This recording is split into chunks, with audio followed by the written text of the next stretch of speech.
हम कक्षा 10वीं की प्रश्नावलियाँ हल कर रहे हैं, जिसमें आज प्रश्नावली 1.3 के प्रश्न हम हल करेंगे। प्रश्न नंबर 1, सिद्ध कीजिए कि √5 एक अपरिमेय संख्या है। अब इस प्रश्न को समझने के लिए सबसे पहले हमें पता होना चाहिए कि परिमेय संख्या और अपरिमेय संख्याएं किसे कहते हैं। परिमेय संख्याएं वे संख्याएं होती हैं जिन्हें हम p/q के रूप में लिख सकते हैं। यहाँ पर ये q कभी भी ज़ीरो नहीं होता। और अपरिमेय संख्याएं क्या होती है? यहाँ पर ये p और q दोनों पूर्णांक हैं। परिमेय संख्या की एक और विशेषता है कि यदि हम परिमेय संख्या में कुछ जोड़ते हैं या फिर उसमें से हम कुछ घटाते हैं तो भी वो एक परिमेय संख्या ही रहती है। और अपरिमेय संख्याएं किसे कहते हैं? अपरिमेय संख्याएं होती हैं जैसे √2, √3, √5 या पाई, और जो दशमलव में इस तरह से कुछ चलते रहते हैं, ये जो संख्याएं हैं, इन संख्याओं को अपरिमेय संख्याएं कहती हैं। परिमेय संख्याएं और अपरिमेय संख्याएं मिलकर ही वास्तविक संख्याएं बनाती हैं। अब प्रश्न नंबर 1 है, सिद्ध कीजिए कि √5 एक अपरिमेय संख्या है। तो इस प्रश्न को हल करने के लिए हमें इसका उल्टा मानना पड़ेगा। यहाँ पर दिया है कि यह एक अपरिमेय संख्या है। हम मानेंगे कि √5 माना कि √5 एक परिमेय संख्या है। अब चूंकि यदि हमने माना है कि ये एक परिमेय संख्या है तो ये p/q के रूप में होगी। p/q के रूप में होगी। अब p और q कैसी संख्याएं हैं? यह सहअभाज्य संख्याएं हैं। सहअभाज्य का मतलब होता है, जैसे कोई संख्या है 8/12। अब इसको हम यदि सरल करें तो ये 4 से कटेगा, 4 दूनी 8, 4 तिया 12। अभी हमें क्या मिला? 2/3। अब हम इसको और ज़्यादा सरल कर सकते हैं क्या? नहीं कर सकते। 2 और 3 इसे हम किसी पहाड़े से नहीं काट सकते। तो ये जो है ये सहअभाज्य संख्याएं हैं। ये भी अभाज्य है, ये भी अभाज्य है। तो यहाँ पर जो p और q है ये किस तरह से हैं? सहअभाज्य संख्याएं हैं। p और q सहअभाज्य संख्याएं हैं और q 0 के बराबर नहीं है। ये हमने मान लिया। अब हम अगली स्टेप में क्या करेंगे? दोनों पक्षों का वर्ग करेंगे। वर्ग करेंगे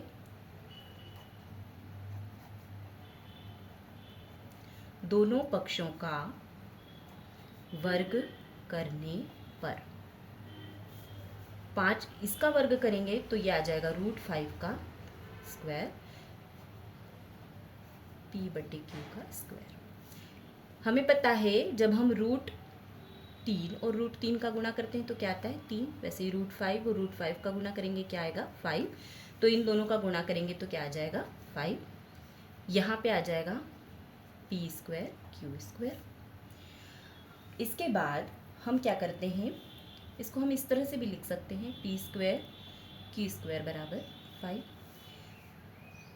अब ये एक q को उठा के मैं इधर ले जाती हूँ तो यहाँ बचेगा p²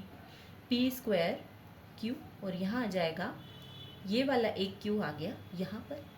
अब देखें, हमें पता है कि ये सहअभाज्य संख्याएं थी, तो ये क्या मिली? हमें एक भिन्न मिली, और ये इस तरफ हमें ये मिला पूर्णांक, जो कि कभी भी बराबर नहीं हो सकते। भिन्न और पूर्णांक बराबर हो सकते हैं क्या?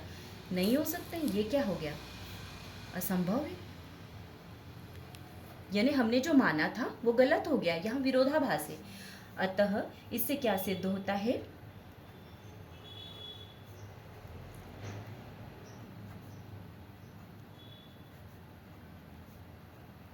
कि सिद्ध होता है कि √5 जो है एक अपरिमेय संख्या है। अब परीक्षा में √5 की जगह यदि √3 आता है, √2 आता है, तो भी हम प्रश्न को इसी तरह से हल करेंगे। अब अगला प्रश्न है प्रश्न नंबर 2, सिद्ध कीजिए कि 3 + 2√5 एक अपरिमेय संख्या है। इस प्रश्न में भी हमें यही मानना पड़ेगा कि माना कि 3+2√5 एक परिमेय संख्या है। अब चूंकि ये परिमेय संख्या है इसलिए हम इसको फिर से काय के बराबर मान लेंगे, P/Q के। सेम यही, ये P/Q क्या है, सह अभाज्य संख्याएं हैं और Q 0 के बराबर नहीं है। यहाँ पे हम देखें 3 को उठा के हम इस तरफ ले जाएंगे, पक्षांतर करेंगे, तो यहाँ पर क्या बचेगा 2√5। 3 का हम इस तरफ पक्षांतर करेंगे तो ये काय में आ जाएगा, ऋण में आ जाएगा। अब हम इस 2 को भी इस तरफ ले जाते हैं तो यहाँ पर बचेगा √5। 2 को ले जाएंगे तो ये 1/2 हो जाएगा, बाकी ये संख्या ऐसी की ऐसी ही रहेगी। इसको हमने कोष्टक में लिख दिया। अब यहाँ पर हम देखें कि ये क्या है, P भी पूर्णांक, Q भी पूर्णांक। पूर्णांक में से हम पूर्णांकों को घटाएंगे या परिमेय संख्या में से परिमेय संख्या को घटाएंगे तो परिमेय संख्या मिलेगी। ये भी परिमेय संख्या है, परिमेय संख्याओं का गुणा भी परिमेय संख्या होती है। तो इन ऑल ये पूरा क्या है, परिमेय संख्या है। लेकिन √5 क्या है, एक अपरिमेय संख्या है। तो अपरिमेय संख्या बराबर परिमेय संख्या, ये हो सकता है क्या, नहीं हो सकता। यहाँ पर हमको क्या मिल गया, विरोधाभास, ये असंभव है। अतः 3+2√5 एक अपरिमेय संख्या है। अब प्रश्न नंबर 3, सिद्ध कीजिए कि निम्नलिखित संख्याएं अपरिमेय है। इसमें पहला है 1/√। अब इसको हम क्या मानेंगे, वही इसको भी हम क्या मानेंगे कि ये एक परिमेय संख्या है। माना कि 1/√2 एक परिमेय संख्या है।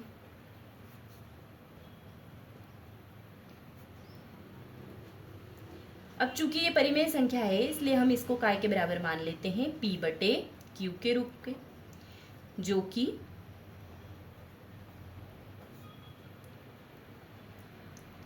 सह अभाज्य संख्याएं हैं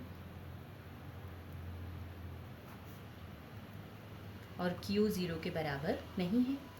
अब यहाँ पर हम देखें, इसको हम पलट दें, √2 को ऊपर ले जाएं तो क्या हो जाएगा, √2 बराबर, इधर ये भी पलट जाएगा, Q/P हो जाएगा।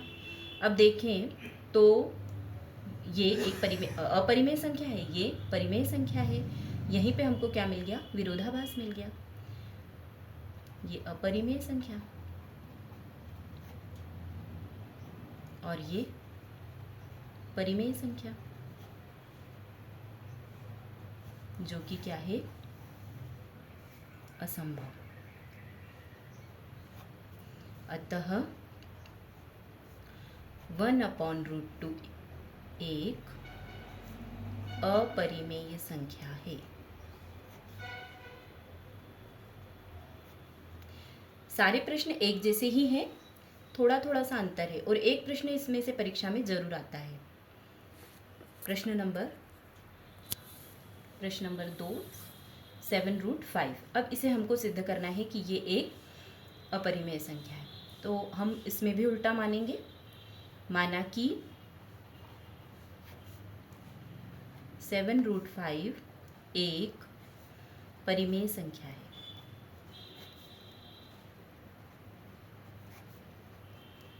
हम इसे काय के बराबर मानेंगे, P/Q के बराबर मानेंगे, वही जहाँ PQ सह अभाज्य संख्याएं हैं, Q 0 के बराबर नहीं है। अब यहाँ हम क्या करेंगे, इस 7 को उठाकर इधर ले जाएंगे, यहाँ बचेगा √5, P/Q, ये 7 इस तरफ आ जाएगा। अब हम जानते हैं कि ये एक अपरिमेय संख्या है। और ये परिमेय संख्या है जो कि बराबर नहीं हो सकती, ये असंभव है। इसलिए 7√5 एक अपरिमेय संख्या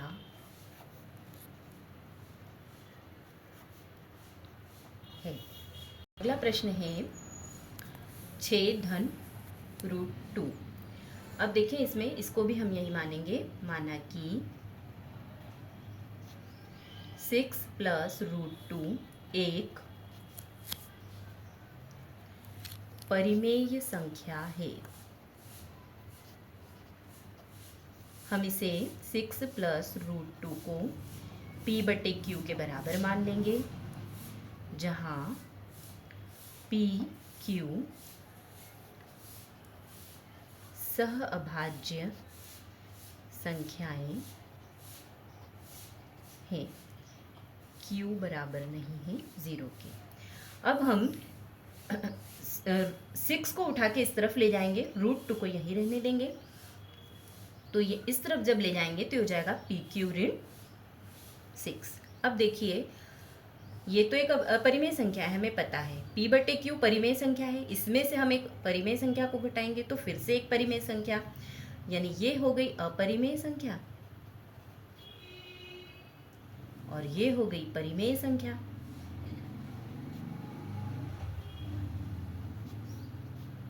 जो कि संभव नहीं है, असंभव। अतः 6 + √2 एक अपरिमेय संख्या है।